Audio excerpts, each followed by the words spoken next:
अस्सलाम वालेकुम रहमतुल्लाहि व बरकातुहू। हमारा जो आज का प्रैक्टिकल है ये एक्सपेरिमेंट नंबर 4 है, जिसमें हमने ये करना है कि to trace the path of a ray of light through glass prism, यानी कि ग्लास प्रिज्म के ज़रिए से हमने रे डायग्राम जो सी है वो बनानी है। तो वो करेंगे हम इस तरीके से कि और रे डायग्राम बनाएंगे ग्लास प्रिज्म से, measure the angle of deviation और एंगल ऑफ डेविएशन निकालेंगे। तो हमें कौन कौन सा ऑपरेटर्स रिक्वायर्ड है? ग्लास प्रिज्म चाहिए, ड्राइंग बोर्ड चाहिए, कॉमन पिन चाहिए, ड्राइंग पिन्स चाहिए, वाइट पेपर और मीटर रॉड। तो ये बाद में मैं आपको अभी ऑपरेटर्स दिखा भी दूंगा। तो इसमें हमने glass prism, drawing board, common pin, drawing pins, white paper, metre rod यानी स्केल चाहिए होता है। ये इसकी डायग्राम बनती होती है, ठीक है। ये प्रिज्म होता है, ये ट्राइंगल इसके सामने रखते होते हैं और उसके ऊपर यहाँ पे 2 पिने लगा देते होते हैं और उनका इमेज जो सा इधर देखते होते हैं। फिर 2 पिने यहाँ पे लगा देनी है इमेज देखते हुए, और उसके बाद एक एक पिन उतार के उसके सर्कल लगा के एक लाइन यहाँ से एक लाइन यहाँ से ये आपस में मिला देंगे। और उसके बाद इस लाइन को पीछे बढ़ाएं, इस लाइन को पीछे बढ़ाएं, जहाँ पे ये मिलेंगे ये एंगल ऑफ डेविएशन हो जाएगा। और ये जो सी रे इंसिडेंट रे है यानी अंदर जा रही है, ये रिफ्लेक्टेड रे है यानी ये बाहर ये रिफ्लेक्ट हो रही है यानी चेंज हो रहा है इसका पाथ। और जब ये बाहर निकलेगी तो जिस एंगल पे आई है उसी एंगल पे बाहर निकलेगी, ये इमर्जिंग रे कहलाएगी। एंगल ऑफ डेविएशन एक तो निकालना है, दूसरे नंबर पे इंसिडेंट एंगल। इंसिडेंट रे जब 90 के साथ ये एंगल बनाता है तो इंसिडेंट एंगल होता है, जब रिफ्रैक्टेड रे जो सी है वो 90 के साथ एंगल बनाती है तो वो रिफ्रैक्टेड एंगल होता है। तो हमने इंसिडेंट एंगल, रिफ्रैक्टेड एंगल और ये जो सा एंगल ऑफ डेविएशन है, ये 3 चीज़ें इसमें कैलकुलेट करनी है। और ये चीज़ें जो सी कैसे मेजर करते हैं, हमारे पास जो सी डी है वो होती है, उससे मेजर करते हैं। तो ये हमारे पास जैसा ये डी है, ठीक है, इस तरह से इसको रख के मेजर करेंगे कि हम इस तरह से ऐसे इसको रख के, ठीक है जी। तो ये लाइन जो सी है इस लाइन के नीचे आ जाएगी, ये लाइन सीधी होगी और ये जो सी है ये 90 की लाइन है, इनके दरमियान वाला एंगल देख लेंगे और काउंट कर लेंगे 10, 20, 30, 40, 50, 60 का एंगल बन रहा है। उसके बाद फिर जो सा अगला है वो इस तरह से रखेंगे इसको ऐसे, प्लस के नीचे प्लस आ जाएगा ये, और लाइन के नीचे लाइन आ जाएगी ये वाली, और इनके दरमियान में ये वाला एंगल कैलकुलेट कर लेंगे। तो ये हमारे पास 10, 20 और 30 के करीब एंगल आ रहा है। और एंगल ऑफ डेविएशन कुछ इस तरह से लेते हैं, यहाँ पे रखते हैं इसको ऐसे, लाइन के नीचे लाइन आ गई और ये वाला एंगल जो से हम कैलकुलेट कर लेते होते हैं, ठीक है जी, कितना एंगल आया। तो इस तरह से हमने 3 एंगल जो से हम निकालने हैं और यहाँ पे हम टेबल में उन तीनों एंगल्स को लिख देंगे और ये टेबल जो फिल हो जाएगा तो हमारा आ जाएगा, ये प्रैक्टिकल कंप्लीट हो जाएगा। तो हमने ट्रेस करना है रे ऑफ लाइट को through glass prism. Glass prism की ऐसा रे आई, रिफ्रैक्ट हुई, बाहर निकल गई, इसको पीछे बढ़ाया, इसको पीछे बढ़ाया, आगे फिर प्रैक्टिकल को फॉर्म कर देंगे। और इसके लिए ये ऑपरेटर्स चाहिए और ये SLO 12.3.5 यानी कि 12 चैप्टर जो हमारे पास ज्योमेट्रिकल ऑप्टिक्स है उसका ये प्रैक्टिकल। उसके ज़रिए से हमने देखना है कि जो हमारे पास प्रिज्म है उसमें से ये कैसे निकलती है। तो इसके लिए हमें जिस जिस सामान की ज़रूरत है वो मैं आपको बता देता हूँ। एक तो हमें ड्राइंग बोर्ड की ज़रूरत है, दूसरे नंबर पर हमें एक पेज चाहिए, तीसरे नंबर पे हमारे पास प्रिज्म होना चाहिए, और उसके अलावा जो स्टेशनरी का सामान है जिस तरह से ये स्केल हो गया, इसी तरीके से ये आपकी जो डी होती है, प्रोट्रैक्टर कहते हैं उसको, वो, और इस तरह से कंपास जिसमें पेंसिल लगी हो, और इसी तरह से आपके पास पेंसिल अलग से होनी चाहिए ताकि आप ड्राइंग कर सकें। इसके अलावा हमने इसको परफॉर्म इस तरीके से करना है कि हमने जो थंब पिन्स हैं ये वाली, ठीक है, थंब पिन 4 लेनी है और उनको पेज के चारों तरफ लगा देना है। एक इधर लगा देनी है, एक इधर लगा देनी है, 2 हो गई, और 2 जो सी नीचे लगा देंगे ताकि ये अपनी जगह से पेज हिले ना और हमारा प्रैक्टिकल सही तरीके से परफॉर्म हो सके। ये जनाब, उसके बाद अब हमने ये देखना है ये प्रिज्म क्या चीज़ होती है। आप देख रहे होंगे कि प्रिज्म जो सा है इसकी असल में 1, 2 और 3 ये 3 रेक्टेंगल्स होती हैं इसमें, और 2 जो सी ट्रायंगल होती हैं, कि ये सामने ट्रायंगल है और एक इसके बिल्कुल बैक पे ये वाली ट्रायंगल होगी। तो ये 2 ट्रायंगल और एक जो सी है वो रेक्टेंगल होती है। मैं दोबारा से बता देता हूँ, एक रेक्टेंगल ये है, दूसरी रेक्टेंगल ये है, तीसरी रेक्टेंगल ये है, और इसके एक इधर और एक इधर, ऊपर और नीचे दोनों तरफ जो सा है ये ट्रायंगल होती हैं। तो एक इसका मतलब ये होगा कि ऐसी डिवाइस है जिसमें 3 रेक्टेंगल और 2 ट्रायंगल होती हैं। अब आपने करना ये है कि इसको सामने से अगर इस तरह से देखें हम, तो हमें ऐसे लगेगा कि हमारे सामने जो सा है कोई एक साइड इसकी हमें बड़ी नज़र आएगी।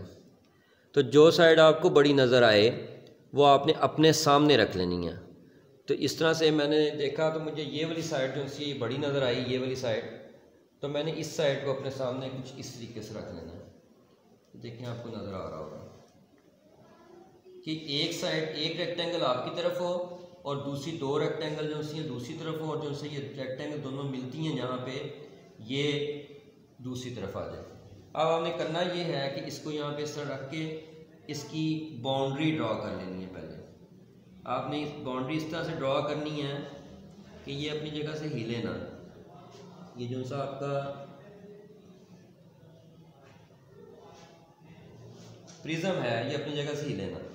अब आपने क्या करना है, इस प्रिज्म को यहाँ से उठाना है और ये साइड आपके सामने ही रहे, ये हिलनी नहीं चाहिए, इसको ऐसे रख देना। ये ट्रायंगल हमारे पास बाउंड्री ड्रॉ होगी। अब हमने क्या करना है कि फुट के ज़रिए से ये सीधी एंगल ऐसे लाइन लगाएंगे तो 90 डिग्री की होगी, लेकिन हमने इस तरह से तिरछी लाइन नीचे की तरफ लगा देनी है। सेंटर में कोशिश करनी है कि हमने लगानी है, सेंटर में लगा के तो इस तरह से इसको तिरछा कर देना थोड़ा सा। तो ये एक लाइन लग गई हमारे पास। जब ये एक लाइन लग जाएगी, हमने इस लाइन के ऊपर ये कॉमन पिन हमारे पास 4 होनी चाहिए। इनमें से 2 कॉमन पिन जो सी हैं, एक यहाँ पे लगा देनी है ऐसे, इससे थोड़ी सी दूर करके, यानी कि जो सा आपका प्रिज्म की बाउंड्री है उससे दूर करके थोड़ी सी लगानी है। इस लाइन के ऊपर बिल्कुल 2 जो सी हैं आपने पिन्ने लगा देनी है, बिल्कुल आमने, बिल्कुल सामने 2 पिन्ने लग गई, एक ये और एक ये, और सीधी लगानी है कोशिश करके। जब आप ये लगा चुके हैं तो आपने दोबारा प्रिज्म को उसकी अपनी जगह पर ले आना है। बाउंड्री लगाने का ये भी फ़ायदा होता है कि अगर प्रिज्म हिल गया है या आपने उठाया है तो दोबारा वापस अपनी जगह पे आ सकता है। तो अब आपको नज़र आ रहा होगा कि प्रिज्म जो है वो मैंने रख दिया। अब आपको मैं दिखाता हूँ इसको उठा के किस तरीके से आपने इसको करना है। आप देखें यहाँ पे आपने इसको ड्रॉ किया है, ये देखें पिन्ने लगाई हैं यहाँ पे। आपने इसके बिल्कुल अपोजिट साइड, एक ये ट्रायंगल है जिसके सामने ये लगाई हैं रेक्टेंगल है, उसके अपोजिट साइड की रेक्टेंगल जो सी है वहाँ पे आपने इसको देखना है। तो मैं आपको दिखाता हूँ, देखें करीब करके। आपको देखिएगा ये 2 पिन्ने नज़र आ रही होंगी, ये देखें ऐसे। जब मैं इसको ऐसे करता हूँ तो अलाइनमेंट हट जाती है, ऐसे करता हूँ तो अलाइनमेंट हो जाती है। देखें एक लाइन में आ जाती हैं पिन्ने। जहाँ पे ये एक लाइन में आ जाएंगी उसके बिल्कुल सामने एक और पिन लगा देनी है आपने। तो मैं आपको लगा के दिखाता हूँ इस तरह से। एक पिन जो सी है वो आपने इस तरह से बिल्कुल सामने इसके लगानी है। देखिएगा मैं इसको लगा रहा हूँ आपके सामने इस तरह से करके, जहाँ पे पिन्ने बिल्कुल एक लाइन में नज़र आएंगी उसके बिल्कुल सामने हमने यहाँ पे पिन लगा कि हम इसको इधर उधर करके देखें तो इसके पीछे बिल्कुल पिन छुप जाए, हमें पिन नज़र ना आए। यानी कि दोनों जो सी पिन्ने हैं उनके इमेज जो से हैं जो हमें इधर नज़र आ रहे हैं वो इसके पीछे छुप जाए। मैं अभी आपको दिखाता हूँ, ये मैंने पिन लगा दी है तो मैं आपको करीब करके दिखाता हूँ। देखें इस पिन के पीछे अगर आप देखें तो ये देखें एक लाइन में आ गई, यानी कि इन दोनों का इमेज जो सा इसके पीछे छुप जाता है। ये देखें, अगर मैं इसको आपको थोड़ा सा ऊंचा करके इस तरह दिखाऊं तो आप देख रहे होंगे, देखें पिन के पीछे छुप गया। ये देखें, अगर मैं ऐसे करता हूं तो नज़र आती पिनें, ऐसे करता हूं नज़र, लेकिन जब इसके बिल्कुल सामने लाता हूं तो देखें दोनों पिनें छुप गई हैं। अब हमने चौथी पिन ऐसे लगानी है कि इसके बिल्कुल सामने ये वाली पिन भी छुप जाए जो सामने है और इन दोनों का इमेज भी छुप जाए। तो वो मैं आपको लगा के दिखाता हूँ, देखिएगा। दोबारा से मैं इसको अपनी जगह पर रखता हूँ। और जो चौथी पिन मैंने लगानी है वो इस तरह से लगानी है कि इसके बिल्कुल सामने इसका इमेज आ रहा है।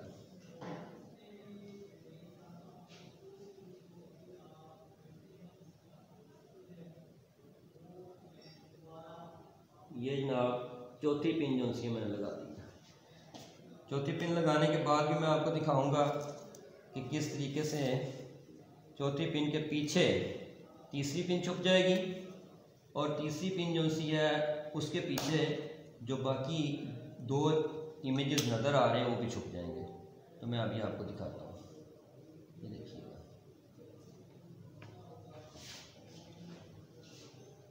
ये देखें ज़रा, आपको नज़र आ रहा होगा। देखें चौथी पिन मैंने लगा दी है, ये देखें बिल्कुल पीछे उसके आ गया। सारी पिनें जो सी हैं, दो का इमेज और दो पिनें एक लाइन में आ गई, एक लाइन में हो गई हैं। तो इस तरह से आपने एक लाइन के अंदर जब पिनें आ जाएंगी तो आपका इमेज जो आपकी रिफ्रैक्शन है वो कंप्लीट हो जाएगी। तो इस तरह से आपने जब 4 पिनें लगा ली तो आप अगला काम कैसे करना है वो मैं आपको बताता हूँ। मैं आपको थोड़ा करीब कर देता हूँ इसे और फिर मैं आपको दिखाता हूँ कि किस तरीके से ये काम मैं कर रहा हूँ, इसका दिखाता हूँ आपको। ये देखें, अब आपने ये करना है कि एक एक पिन जो सी उतारते जाना है। ये पहली पिन मैंने उतारी, सर्कल कर दिया। दूसरी पिन मैंने उतारी, सर्कल कर दिया। प्रिज्म को उठा के साइड पे कर दिया। तीसरी पिन उतारी, सर्कल कर दिया। चौथी पिन उतारी और सर्कल कर दिया। यानी कि 4 सर्कल मैंने ड्रॉ कर दिया। अब सर्कल ड्रॉ करने का फ़ायदा ये होगा कि आपकी जो सी ना आपको पता चल जाएगा कि पिन की पोजीशन क्या थी। अब आपने स्केल लेना है और स्केल के ज़रिए से इस तरह से दोनों डॉट्स को मिलाते हुए जो सी पिनें जहाँ पे लगाई थी एक लाइन ड्रॉ करनी है जो कि इस तरह से पिनों के अंदर से जो से थे निशान बने हुए थे वो उससे टकराती हुई अंदर से होती हुई जो प्रिज्म है उसकी बाउंड्री के साथ टकरा जाए। ये देखिए, मैं आपको दिखा देता हूँ करीब करके। सॉरी, ये जो सा आपका करीब करके मैंने आपको दिखा दिया। ये देखें, उसके बाद जहाँ पे ये आपका दोनों ये टकरा रही हैं, ये और ये बाउंड्री से टकरा रही हैं, इसको आपने इस तरीके से आपस में मिला देना। ये इस तरह से आपस में मिल जाएंगी। ये देखें, ये आपस में मिल गई। तो जब ये आपस में मिल जाएंगी तो आप देखेंगे कि आपस में मिलने के बाद देखें, ये आपस में मिलने के बाद ये पोजीशन बन जाएगी आपकी।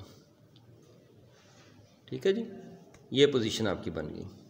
अब उसके बाद हमने क्या करना है कि जी, अब आपने अगला काम ये करना है कि ये जो सी रे डायग्राम है ये इस तरफ से आई है। रे डायग्राम देखिए, मैं निशान लगा देता हूँ, इस तरफ से आई है और इस तरफ से होती हुई यहाँ से ये बाहर निकल रही है। ठीक है जी, अब आपने ये करना है कि इसको आपने बाहर ये जो सी लाइन है इसको इस तरह से रख के और इसको आपने पीछे की तरफ बढ़ाना है डॉटेड लाइन में। देखिए, मैं आपको दिखाता हूँ, ये पीछे की तरफ बढ़ाने लगा हूँ ऐसे। इस तरह से आपने ये देखें बिल्कुल सीधी डॉटेड लाइन में इसको बढ़ा देना। ठीक है जी, दूसरी जो सी ये रे है इस रे को आपने इसी तरह से पीछे की तरफ बढ़ा देना। ये देखें, ये इस तरह से डॉट की शक्ल में आपने इसको पीछे की तरफ बढ़ा दिया। थोड़ा सा ज़्यादा बढ़ा लें ताकि फिर इंसिडेंट एंगल भी लेना है तो वो भी आपको पता लगे। ये बढ़ गई जी। अब जहाँ पे ये दोनों रेज मिली हैं पीछे की तरफ बढ़ाने से, तो ये जो सा एंगल है ये वाला, ये एंगल ऑफ डेविएशन कहलाता है, डी। अब एंगल ऑफ डेविएशन तो आपको समझ लग गई, दोनों जो सी रेज हैं इनको पीछे की तरफ बढ़ाया और आपके पास ये बन गई। अब हम ये करेंगे, जिस जगह पे ये जो सा पॉइंट जहाँ पे रे एंटर हो रही थी, टकराई थी आके, उस जगह पे रख के इसको कंपास को रखेंगे उस पॉइंट पे और जितनी एक दफ़ा इसको ओपन करना है खोल के, एक जो सा ना आपने इस तरह से ये सर्कल सा लगा लेना है, सेमी सर्कल। उसके बाद आपने क्या करना है, जहाँ यहाँ पे रख के, जहाँ पे ये मिली है, एक आर्क यहाँ पे लगानी है, फिर यहाँ पे रख के एक आर्क यहाँ पे लगानी है और यहीं पे रख के आपने एक आर्क जो सी है वो यहाँ से लगा लेनी ऊपर की तरफ। तो आपने एक आर्क जो सी यहाँ पे रख के लगा ली ये वाली, और दूसरी आर्क जो सी आपने यहाँ पे रख के इस जगह पे रख के इसको कट करना है ऐसे, ठीक है जी। तो हमने आपने देखा कि एक जो सा यहाँ पे सेंटर पे रख के जहाँ पे ये लाइन टकराई थी इंसिडेंट रे, इसके ऊपर ये सर्कल लगाया, उसके बाद यहाँ पे रख के एक आर्क लगाई, फिर यहाँ पे रख के एक आर्क लगाई और एक आर्क यहाँ पे लगा ली, और फिर यहाँ पे रख के इस जगह पे रख के इसको कट भी कर दिया। आपने देखा कि ये एक क्रॉस बन गया। इस क्रॉस को के दरमियान वाली पॉइंट को और यहाँ पे जहाँ पे आपने कंपास रखी थी यहाँ पे इन दोनों को आपस में मिला देना है। तो वो कुछ ये शक्ल बनेगी, देखिएगा यहाँ पे मैंने रखी और ये दरमियान से इसके बिल्कुल दरमियान से लाइन जो सी ने वो गुजार दी। ये देखिए ये एक लाइन गुजार दी और इधर से भी लंबी लाइन कर दें और उधर से भी। ये आपका जनाब 90 डिग्री का जो सा ना वो एंगल बन गया। अब जो सी इंसिडेंट रे थी जो कि आके टकराई थी इसके साथ, उसको कहेंगे हम आई, इंसिडेंट एंगल बनाएगी आई। और ये जो सी रे थी जो कि रिफ्रैक्ट सीधी जाके देखें रिफ्रैक्ट हो गई थी, ये रिफ्रैक्टेड रे कहलाएगी। और ये दोबारा जब बाहर निकली थी तो जिस एंगल से आई थी उसी एंगल पे बाहर निकली है, इसलिए इसको कहेंगे रिफ्रैक्टेड रे, इमर्जिंग रे, इसको कहेंगे इमर्जिंग रे जो बाहर निकली है। अब हमने इसमें 3 एंगल कैलकुलेट करने हैं, तो मैं यहाँ पे छोटा सा टेबल बना लेता हूँ। पहले ये एक छोटा सा टेबल बना लेता हूँ आपके सामने ही इस तरीके से, और इस टेबल में हमने 3 वैल्यूज़ पुट करनी है। एक हो गई एंगल आई की, इंसिडेंट एंगल की, एक हो गई रिफ्रैक्टेड एंगल आर की वैल्यू, और एक हो जाएगी जो आपका एंगल ऑफ डेविएशन है, यानी कि कहाँ पे जाके ये डेविएट हुई है उसकी। ये जनाब आपने रख लिया यहाँ पे, ठीक है जी। इसको कहेंगे हम incident angle I, refracted angle R, angle of deviation, यहाँ पे डेविएट हुई थी रे, एंगल डी। ये 3 एंगल हमने अब निकालने हैं। अब हमारा काम स्टार्ट होता है जो आपकी प्रोट्रैक्टर है उसका। हमने जनाब ये देखें, ये हमारा प्लस का साइन है, इसमें ये हमने इस तरीके से रखना है कि ये जो सी लाइन है आपकी, ये जो लाइन थी जो कि हमने पीछे बढ़ाई थी वो इस लाइन के नीचे आ जाए, और ये देखें ये लाइन जो सी है इसको हमने नोट करना है कि कहाँ तक जा रही है। ये मैं आपको थोड़ा सा क्लियर करके बताता हूँ अभी। तो देखिए मैंने ज़रा ना ये आपके लिए आसान करने के लिए इसको रेड लाइन में इसको मैंने कन्वर्ट किया। तो मैं देखें इस तरह से कंपास रखता हूँ, इसको प्रोट्रैक्टर को इस तरह से नीचे रखना है कि ये लाइन देखें इस लाइन के नीचे आ गई है, और ये लाइन जो सी है ये इधर है, ये वाली, इनके दरमियान वाला एंगल कैलकुलेट करना है। तो मैं इसको काउंट करता हूँ आपके सामने, देखिएगा। तो वो क्या एंगल बनता है जी, 10, 20, 30 और ये 39 एंगल आपका बनता है जी, 39 एंगल बनता है। तो यहाँ पे मैं लिख दूँगा कि आपका जो एंगल है वो ये D = 39 डिग्री हो जाएगा। अब दूसरी तरफ हमने ऐसे करना है कि जो सा एंगल ऑफ आई है वो ऐसे कैलकुलेट करना है कि इधर रखना है आपने प्लस का साइन बिल्कुल इसके नीचे जहाँ पे आपने कंपास रखी थी, इस लाइन के नीचे ये लाइन हो जाएगी। ये देखें लाइन के नीचे लाइन आ गई, और ये लाइन जो सी आपने देख लेनी इसके दरमियान में कितना एंगल है। तो हम देखते हैं कि हमने इसको इस तरह से रखा कि ये जनाब आपका जो सा लाइन के नीचे लाइन आ गई ये वाली, ठीक है जी, ये लाइन के नीचे इस लाइन के आ गई, और ये लाइन जो सी है ये इधर को आ रही है। इन दोनों लाइनों के दरमियान में एंगल कैलकुलेट करना है कि आपका क्या आता है। तो ये एंगल आपका बनता है जी 10, 20, 30, 40 और ये 50 पूरा एंगल देखें मान रहा है 50, पूरा 50 एंगल है। तो यहाँ पे आप लिख देंगे एंगल आई जो सा है वो आपके पास है जी 50 डिग्री। अब आपने आर कैलकुलेट करना, आप इसको ऐसे घुमा दें, ये लाइन जो सी है ना रिफ्रैक्टेड लाइन, इसको इसके नीचे ले आए ऐसे, ठीक है जी, बिल्कुल इसके नीचे ले आए। और उसके बाद जब ये लाइन इसके नीचे आ गई तो ये देखें ये एक लाइन आ रही है इसके सामने, ये इस लाइन के और इसके दरमियान में एंगल कैलकुलेट करना है, क्या आता है 10, 20 और ये एंगल बनता है 30 और 1 31, तो 31 का एंगल आपके पास आर आता है। तो आर के सामने लिख देंगे R is equal to 31 degree. तो यहाँ पे हम लिखते हैं नीचे एंगल आई हमारे पास आया जी 50 डिग्री, एंगल आर हमारे पास आया जी 31 डिग्री, और एंगल जो सा डी है हमारे पास आया वो 39 डिग्री आया। तो इस तरह से हमारे पास ये 3 एंगल जो से हमने कैलकुलेट कर लिए, और यही 3 एंगल जो से इसमें निकालने होते हैं। और ये रिफ्रैक्शन थ्रो प्रिज्म कहलाता है, यानी कि किस तरीके से आप प्रिज्म के ज़रिए से रिफ्रैक्शन जो सी है वो करवा सकते हैं।